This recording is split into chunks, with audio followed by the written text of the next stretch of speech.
It's time for your Low Country Real Estate Market Update. It's the Brian Beatty Real Estate Show. Brian is one of the top 1% real estate agents in Charleston. Find him online at listingsincharleston.com. That's listingsincharleston.com. Or call him at 843-345-1273. Now, broadcasting from the WTMA studios, here's your host, Brian Beatty. Good morning, Charleston, and welcome to another edition of the Brian Beatty Real Estate Show here on the Big Talker, 1250 WTMA and WTMA.com. Today, we are getting political. We are talking about Biden's impact on the housing market. A lot has come down the pipe over the past few days. I want to share with you, I really want this show to be the definitive guide for Biden's impact on the housing market, what he has planned, what the impact of the housing market is going to look like as a result of everything he's proposing. And so I've got a lot of content to get through. I literally have 16 pages of handwritten notes on everything that he's proposing and the impact and what I think is going to happen, especially as it relates to us here in Charleston. You know, it's great to be up to speed on what's happening nationally and what his platform is proposing. But what does that mean for us? So we're going to get into that today in a big way. And of course, this will be on YouTube. This will be on our website, listingsincharleston.com, as is all of our other shows. Over 8 years, frankly, of content on listingsincharleston.com and YouTube and Google Play and iTunes and Spotify and all that great stuff through our podcast. And of course, if you're thinking about buying or selling a home this year, you want to know what the impact is going to look like for you. Maybe you're just planning on a move and you kind of want to, on one hand, you want to time the market, but on the other hand, we all know that it's really hard to do that. But if you're curious about buying a home this year, selling a home this year, and you want to just talk through it, feel free to give me a call, 843-400-8009. That's my cell, 843-400-8009, or just check us out online, listingsincharleston.com. So we're going to talk about a bunch of stuff. We're going to talk about the $15,000 first-time homebuyer tax credit. We're going to talk about builders, developers, affordable housing, addressing discrimination, big banks and FHA lending, and how that's tied to the Community Reinvestment Act. We're going to talk about foreclosures and evictions and tenants, what their rights look like. We're going to talk about tax reform and the associated impact on the housing market. So we're going to get right into it. We're going to talk first about the first-time homebuyer tax credit, but I thought that I would read this. Now, anything that a lot of the data that I'm pulling is from joebiden.com/housing. So if you guys want to get the source of the information, joebiden.com/housing. A lot of what I'm going to talk about, though, frankly, is the impact of what he's proposing. So let me just first kind of read what joebiden.com/housing's kind of overture is for his plan, which is that, it says Joe Biden's running for president to rebuild the middle class and ensure that this time everyone comes along. He believes the middle class isn't a number, but a value set, which includes the ability to own your own home and live in a safe community.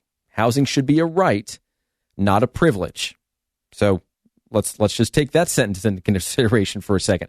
So then he goes on to say, today, however, far too many Americans lack access to affordable and quality housing. Nationwide, we have a shortage of available affordable housing units for low-income individuals. Tens of millions of Americans spend more than 30% of their income on housing, leaving them with nowhere near enough money left over after they meet their other needs, from groceries to prescription drugs. And again, tens of millions of Americans to live in homes that endanger their health and safety. So communities of color are disproportionately impacted by the failure in our housing markets, which with homeownership rates for blacks and Latino individuals falling far below the rate for white individuals. And because homeownership is how families save and build wealth, historically, these racial disparities and how home ownership contribute to the racial wealth gap, it's far past time to put an end to systemic housing discrimination and other contributors to this disparity. And as president, Joe Biden will invest $640 billion over the next 10 years so every American has access to housing that is affordable, stable, safe, and healthy, accessible, energy efficient, and resilient, and located near good schools with a reasonable commute to their job. It's a lot to promise. Let's see how he delivers. And then it goes on to say that his principles for housing are that it's, number one, affordable, taking no more than 30% of the income so they have left money left over to meet their other needs. That it's stable, providing families with the consistency they need to maintain jobs, perform well in school, and develop social networks necessary for well-being. That it's safe and healthy, protecting families from environmental and social risks, from polluted air to lead contamination to gun violence. To accessible, meeting the needs of individuals with disabilities so they can live in their communities. Energy efficient and resilient, meaning they want to reduce our greenhouse gas emissions and withstanding the impacts of climate change, and located near good schools and with reasonable commute to their jobs. So that's the kind of overture, of course, that JoeBiden.com/housing has for Joe Biden's plan for the housing market. So let's talk first about the first-time homebuyer tax credit of $15,000. So he's proposing a $15,000 first-time homebuyer tax credit, which would be accessed immediately by the buyer, thereby serving as, down payment assistance. So when you think about, the fact that prices are very high right now in our market, near record highs, along with strict lending standards, it makes it difficult for a lot of people to break into the housing market and come up with the cash that they need to secure a mortgage. And so if you look at first-time home buyers, which, by the way, is defined by the federal government as somebody that has not owned a home in the past 3 years, not necessarily a first-time home buyer, you just haven't owned a home in the past 3 years. So last month, it made up 32% of all homeowners. Nationally and historically, it's really more around like 45% if you look in the 90s and early 2000s, but it really has dipped since then. And so the tax credit that he's proposing could, frankly, obviously it would be great for buyers, right, that just don't have the cash to be able to get into a home, but it could exacerbate the inventory shortage that we already have. It's like pouring gasoline onto the housing market that's already on fire by juicing demand even more. Frankly, it's pretty simple economics if you think about it. You put increased demand into a market with a critical shortage of inventory, and it's going to push prices up. So it'll open some doors for first-time home buyers, but I don't think it's going to open it very wide. Of course, it all hinges, of course, on this bill actually gaining approval. But if you look at the math on this, let's take an FHA loan, 3.5% down. So if you're going to buy a $400,000 house, 3.5% down on a $400,000 house is $14,000. That means that you have $1,000 left over that you can contribute toward closing costs. Closing costs being usually somewhere between 1.5% and 2.5% of the purchase price. You've got your down payment and you've got your closing costs. Well, you can get the seller to pay your closing costs. And with this first-time homebuyer tax credit, that literally means that a buyer can buy a house for no money down. Now, what isn't necessarily mentioned in the housing section of JoeBiden.com/housing is this plan to also slash $10,000 worth of student loan debt, which frankly would be great because, millennials especially are crippled by, student loan debt. But if the payment remains the same, then that really won't impact the borrower's ability to afford more home because it won't change the payment. It won't be taken into account in the qualifying debt to income ratio. But if the borrower has the ability to re-amortize the loan, it will of course give people kind of the boost that they need to get into homeownership. And so what's going to happen here if this passes is it's going to widen the buyer pool in a section of the market that frankly has the lowest inventory by percentage if you look at purchase price. Locally here in Charleston, the month supply of inventory in the Charleston Tri-County area for properties under $400,000 is less than 1 month. Now, if we back up and we look at it last year, it was about 2.5 months in January. But if you back all the way up to about, I guess more than that now, more than 10 years ago, but summer of 2009, it was over a year. It was about 12.5 months supply of inventory. So now, of course, we're in this huge seller's market. And for buyers, it makes things a little more palatable. It makes the barrier to entry a lot less. But make no mistake, by increasing the buyer pool, by essentially increasing demand in an extremely low inventory environment, what's going to happen? Of course, prices are going to go up. Now, why did we have, if we look as a comparison, of course, the housing supply in this section of the market topped out, a little over a year supply of inventory again back in summer of 2009. But why was that? we had very loose lending standards. We have a ton of people that were buying properties speculatively as investors in those price ranges because you could buy something and rent it out and get a cash on cash return of 10 to 15%, sometimes 20%. Those percentages are not there by and large right now because of the fact that we're in a much different market. So although this stimulus obviously will help millennials, first-time home buyers, or people that haven't owned a home in the past 3 years, we are, again, fueling the fire on the demand side of supply and demand without really addressing supply, which is the major issue.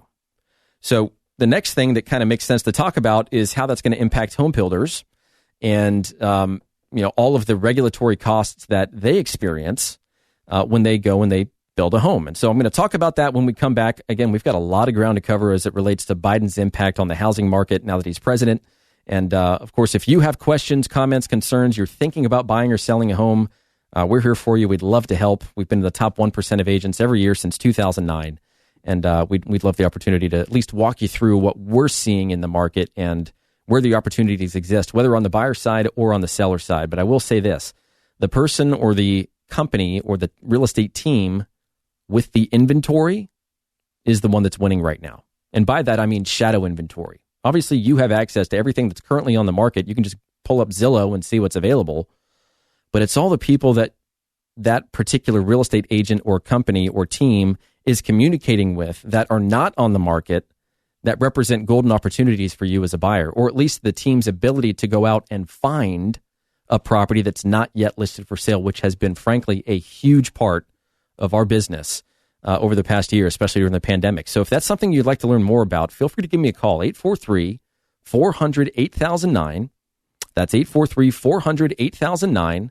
Or check us out online. A lot of great content on there. Listingsincharleston.com. Listingsincharleston.com. Stick around, folks. We'll be right back for more of the Brian Beatty Real Estate Show on the Big Talker 1250 WTMA. Have a real estate question? Ask Brian Beatty. Send him an email, lowcountryhomesales@gmail.com. The Brian Beatty Real Estate Show is on 1250 WTMA. 1250 WTMA. Now, the Brian Beatty Real Estate Show continues on Charleston's Big Talker, 1250 WTMA. Welcome back, Charleston, as the Brian Beatty Real Estate Show continues here on the Big Talker, 1250 WTMA and WTMA.com. We're talking today about Biden's impact on the housing market now that he's president. And I want this show to really be the definitive guide that you can access and go back and listen to when you have questions about really what's to come and the impact of some of the decisions that he's going to make and try to pass as it relates to the housing market. Now, if you don't catch every portion of the show, that's okay. You can just check us out online at listingsincharleston.com. Just click on the radio button, and you can listen to 8 years worth of content on this show. Of course, you can see us on YouTube and Spotify, iTunes, Google Play. We're all over the place. Just search Brian Beatty Real Estate Show. And of course, if you want to reach out to me individually, you're thinking about buying or selling a home, you'd like to have a conversation about what's to come and really just put a plan in place, whether you're thinking about buying a home, selling a home, or investing in real estate, then feel free to give me a call, 843-400-8009, 843-400-8009. So we just talked about the first-time homebuyer tax credit of $15,000, which is essentially going to be accessed immediately rather than kind of retroactively in the form of a tax credit. It can be used as a down payment. So let's talk about the impact on that on home builders. So if you look at the impact it would have on home builders and developers who have struggled in many ways to keep supply in line with demand, on one hand, they'll benefit from the buyers that want to build their first home since they're incentivized to do so with the proposed tax credit. But on the other hand, there are a myriad of issues that builders and developers have to deal with right now. Everything from, very high regulatory costs, which are mostly environmental in nature and enforced on the local and state level. Of course, you've got the shortage of labor due to immigration policies. You've got, the tariff trade wars that have increased the cost of materials due to a shortage of supply. I mean, builders are looking at certain materials, woods, metals that go into a home as being 2 to 4 times more expensive than they were pre-pandemic. We're looking at massive delays on those materials, which of course increases holding costs. We look at acquisition prices for land because a rising tide lifts all boats. And so land is just more expensive to purchase and develop. And then you've got the competing priorities of adding supply to the market while also attempting to decrease the environmental impact, which is a big part of the Biden platform. So if you look at his plan, and again, if you go to joebiden.com/housing, he wants to establish a $100 billion affordable housing fund to construct and upgrade affordable housing. $65 billion of that is going to go into new incentives for state housing authorities and the Indian Housing Block Grant Program to construct or rehab low-cost, efficient, resilient, and accessible housing in areas where affordable housing is in short supply, Charleston being one of them. These funds will be directly allocated toward communities that are suffering from an affordability crisis and that are willing to implement new zoning laws that encourage more affordable housing. $10 billion of it is going to make homes more efficient. $5 billion is going to increase the stock of affordable housing as part of a larger community development effort. Specifically, those funds are going to go into things like the HOME program, which ensures that the program's requirements are more conducive for supporting first-time home buyers, and the Capital Magnet Fund, which spurs private investment in affordable housing and economic development in distressed communities. He's also going to increase funding for the Housing Trust Fund by $20 billion. He's going to increase the availability of affordable housing through that fund, paid for by an increase in the assessment of Fannie Mae and Freddie Mac. And we're going to talk about that in just a minute. You know, these additional dollars are going to support the construction and rehab of those affordable housing units. He's going to provide tax incentives for the construction of more affordable housing. He's going to give a $10 billion investment in that arena to the low-income housing tax credit, which is a tax provision that's designed to incentivize the construction of affordable housing. So there are all these things that he's going to do, but he also wants to ensure that minority-owned businesses benefit from investing in housing construction and repair.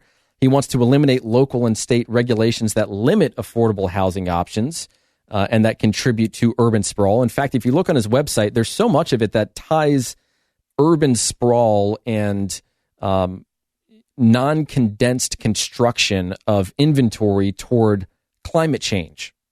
The environmental impact of all of this is a very big cornerstone of the Biden campaign, if you didn't know that already. And so for all these new housing investments, I mean, those receiving assistance will be required to abide by something called the the Davis-Bacon Act, which has wage requirements so that jobs created with these investments support family-sustaining wages and benefits.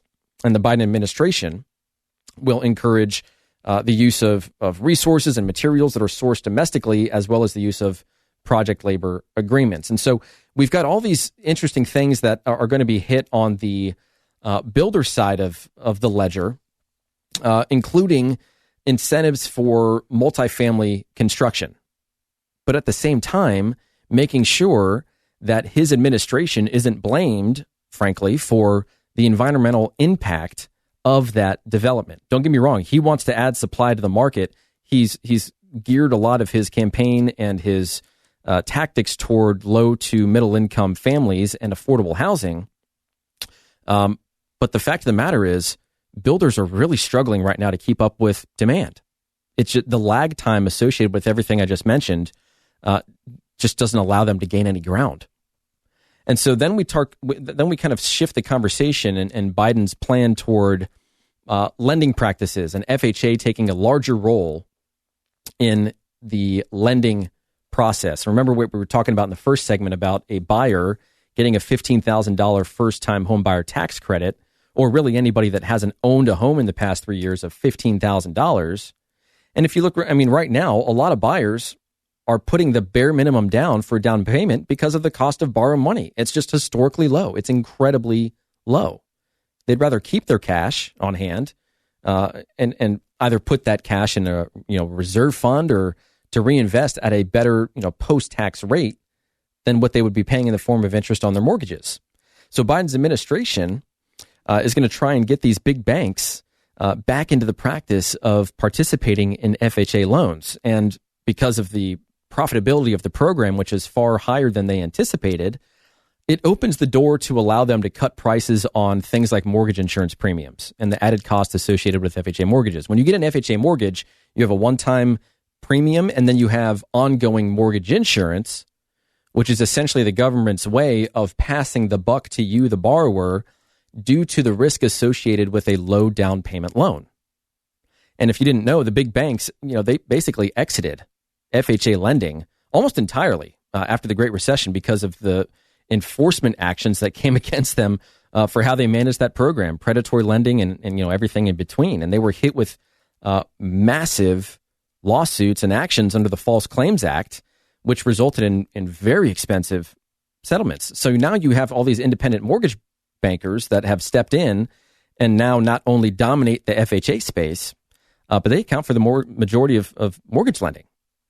So big banks could not only help to kind of broaden the availability of more affordable housing, thanks to their ample capital, but they're also bound by something called the Community Reinvestment Act, which, by the way, non-banks are not bound to. And essentially what it says is that banks have a statutory obligation to commit to reinvest funds from communities that they take deposits from.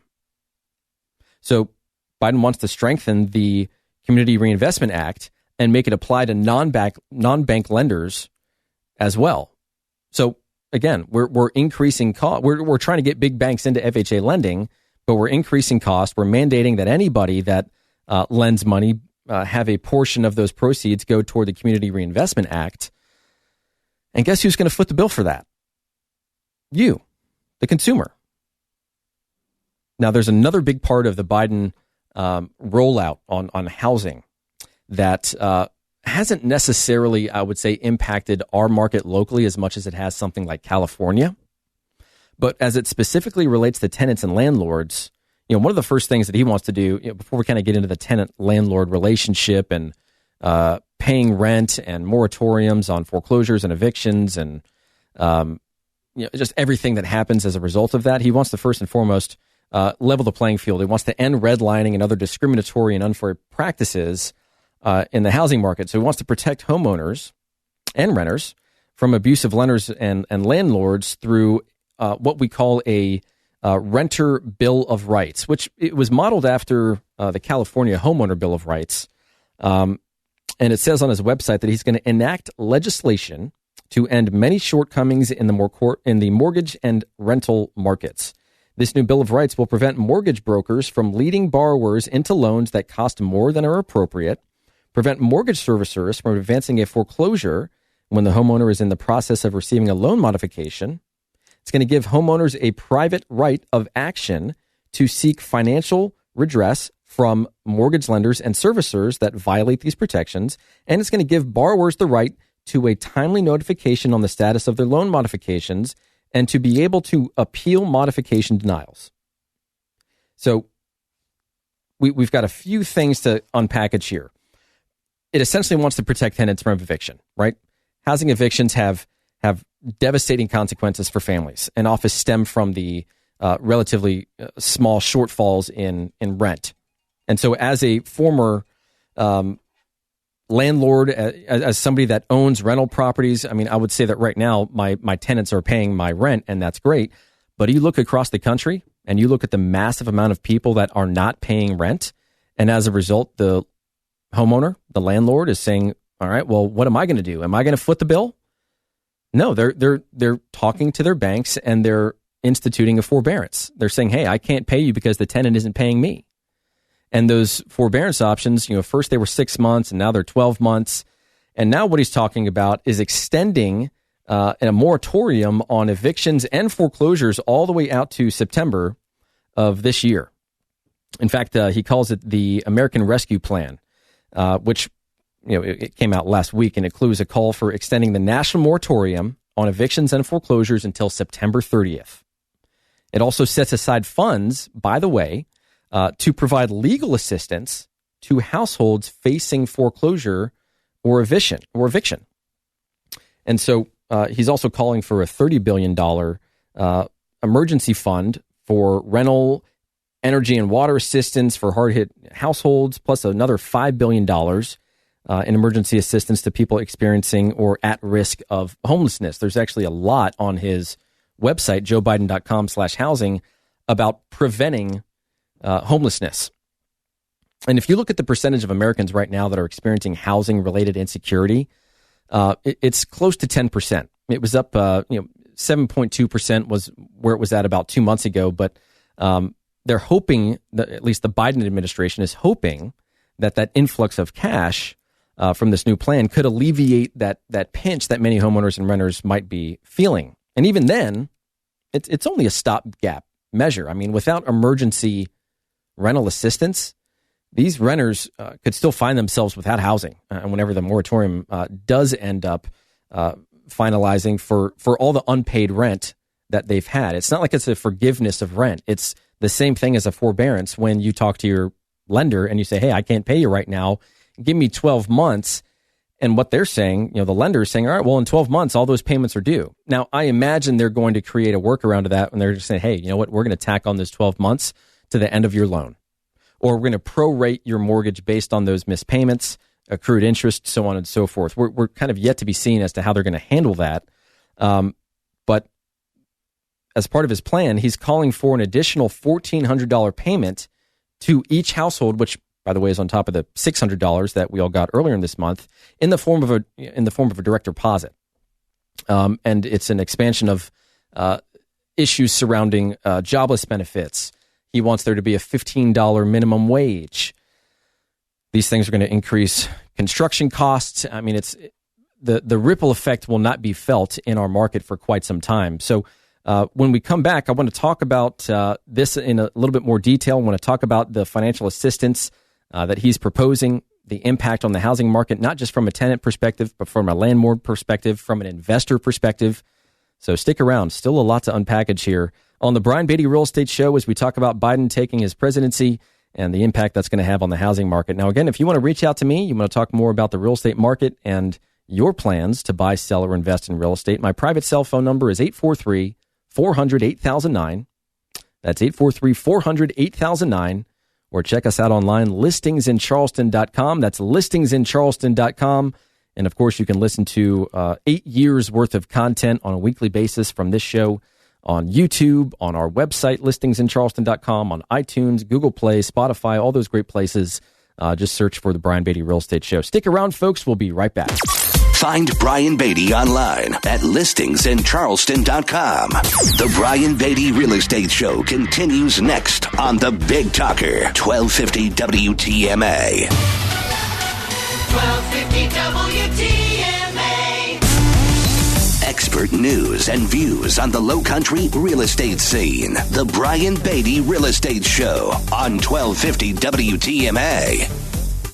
Welcome back, folks, as the Brian Beatty Real Estate Show continues here on the Big Talker, 1250 WTMA and WTMA.com. We're talking about Joe Biden and his presidency and its impact on the housing market. We're trying to get through this content as best we can.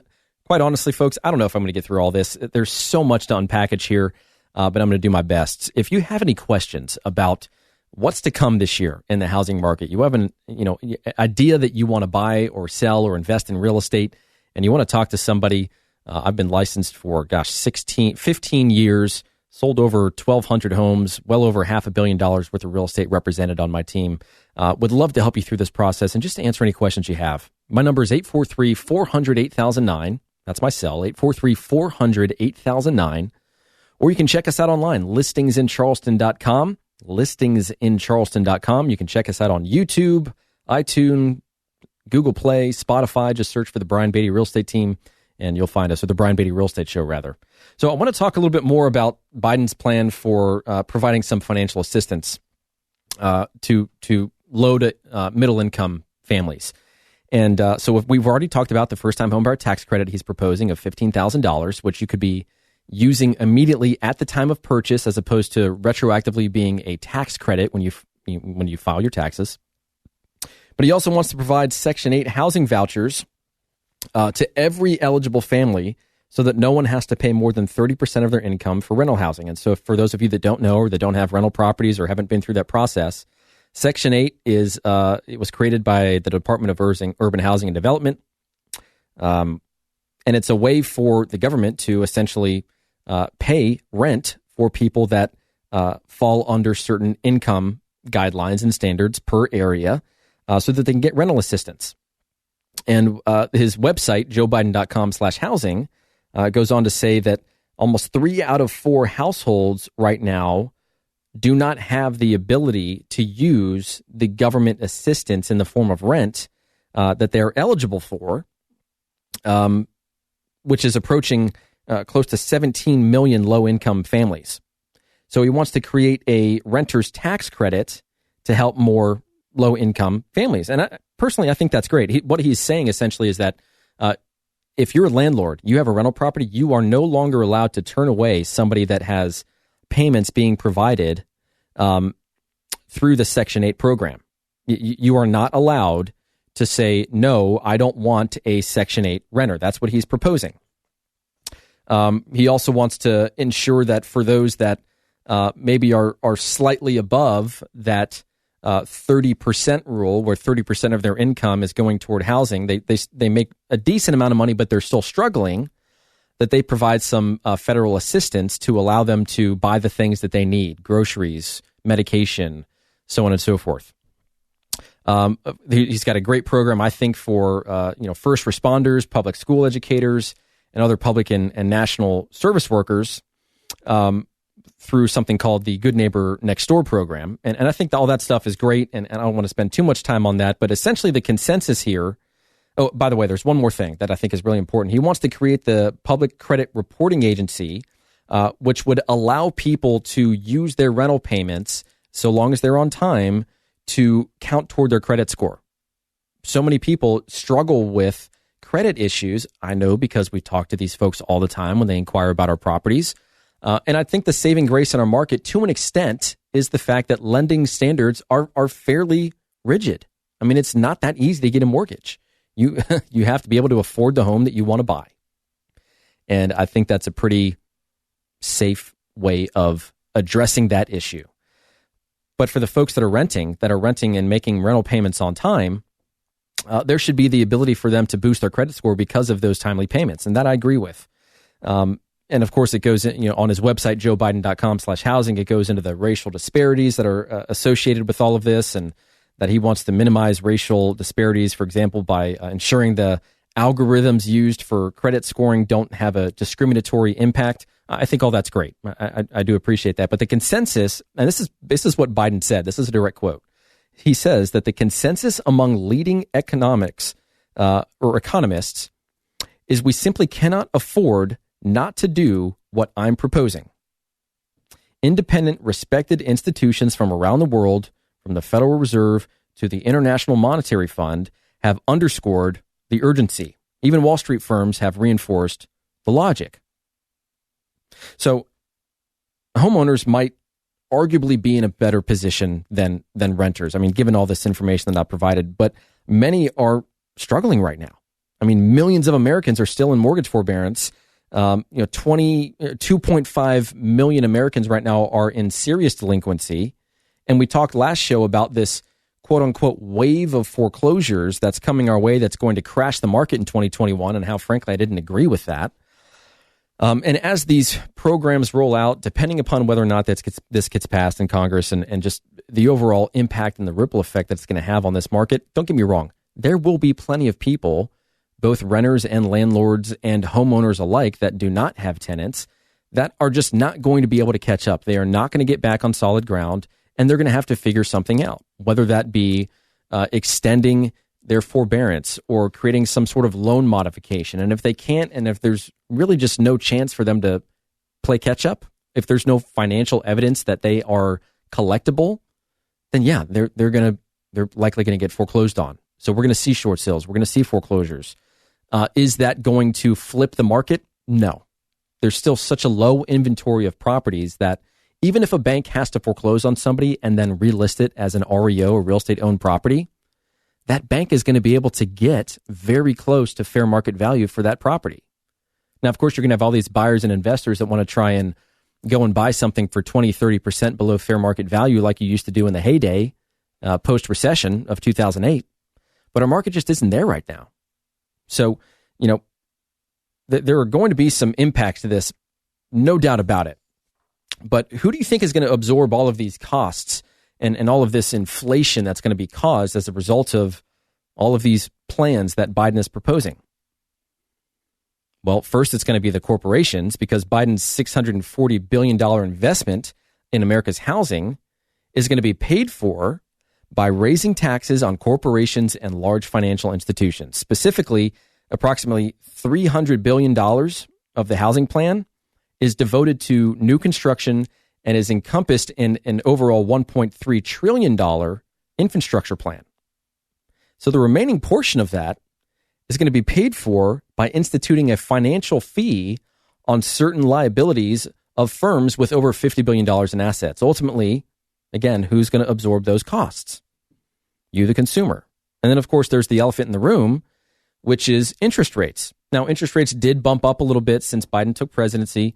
They're still sub 3%, which historically is fantastic. It's unbelievable. It's awesome. It's all of those great adjectives combined.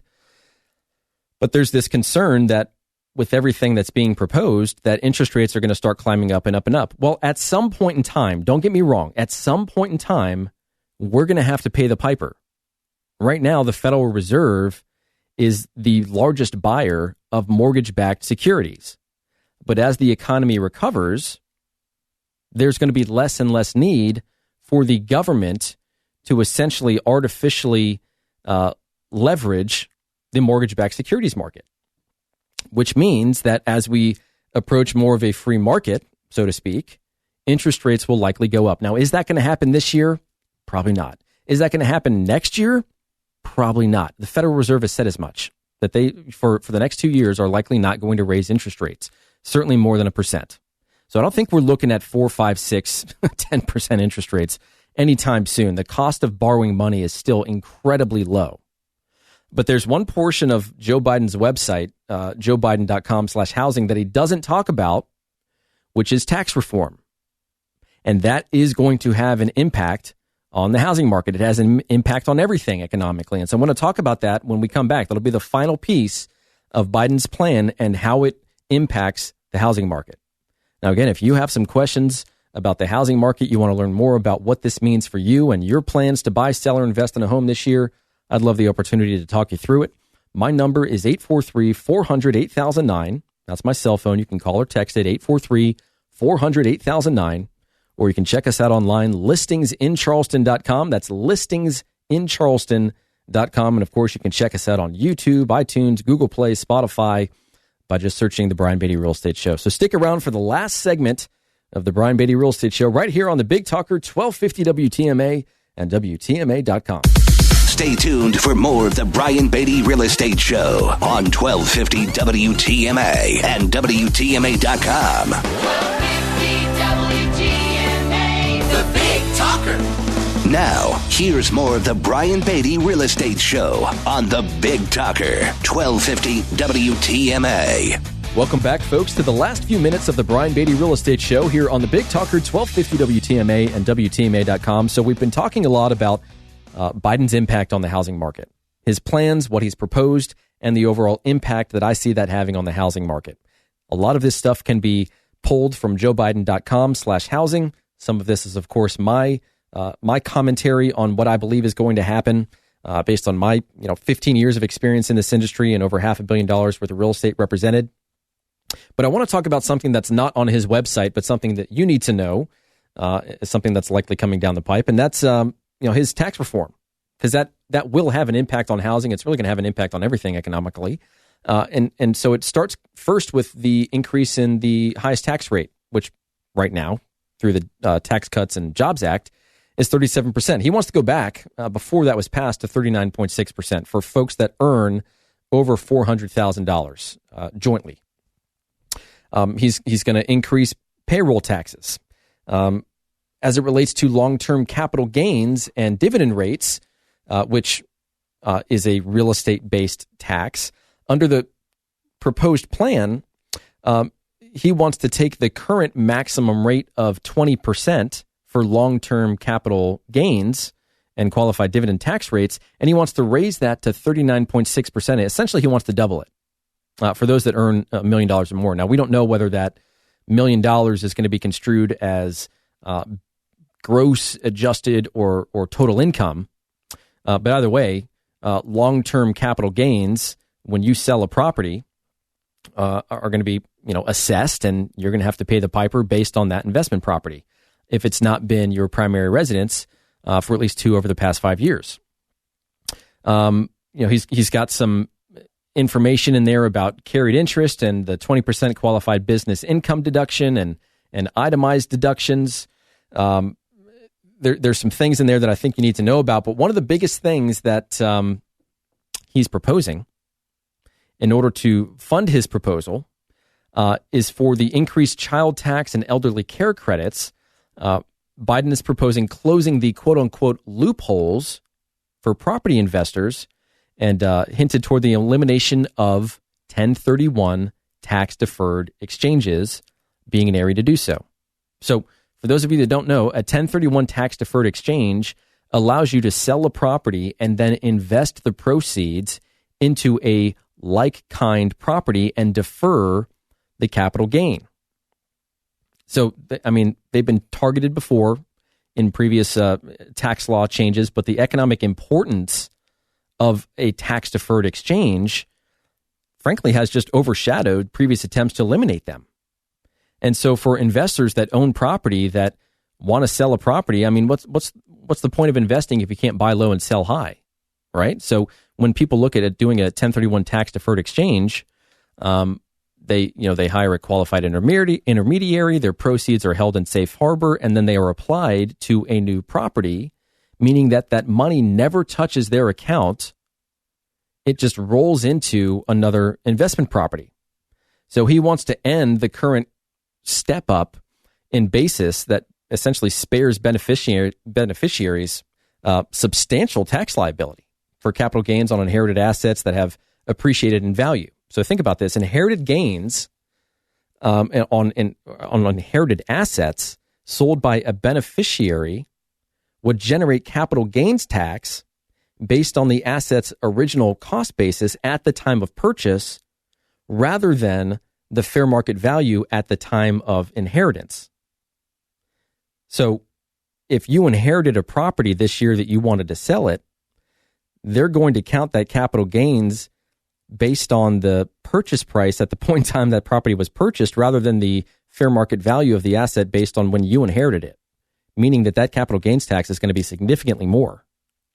So there are a few other things here from a tax reform perspective, like opportunity zones and estate taxes, that are going to have an impact economically on just the economy in general, but with things like 1031 tax deferred exchanges, on the investor's ability to take proceeds from one property that they want to sell and move it into another without inheriting that tax liability at the point in time of the sale. Because that's the whole point of a 1031 tax deferred exchange. You're deferring your tax liability. So I wanted this to be a kind of all-inclusive guide on Joe Biden's impact on the housing market now that he's taking presidency, is president, and what I think is going to happen here over the course of the next years, up to 10 years, as this housing reform plan rolls out. And, the summary on this is that in many instances, we've been kicking the can down the road ever since the pandemic hit, but now we're punting, right? We're kicking this thing way down the road with eviction and rent moratoriums, forbearance, everything that's going on. And I get it. I get the reasoning behind it. I do think, though, that in the short term, it's just going to fuel more demand in a very low inventory environment. So if you're thinking about buying a house or selling a house, if you're a seller right now, the cards are in your favor. If you're a buyer right now, the best way for you to benefit is to align yourself with somebody that has access to shadow inventory, that's communicating with people that at some point in the near future will be selling their home. And if that's something that you're interested in, we'd love to help you understand the people that we're communicating with that might be of interest to you.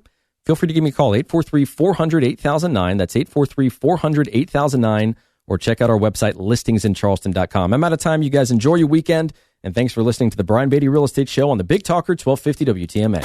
Join us for another edition of the Brian Beatty Real Estate Show next Saturday morning at 9 and Sunday morning at 10. Contact Brian Beatty online at listingsincharleston.com. That's listingsincharleston.com. Or call him at 843-345-1273. 843-345-1273.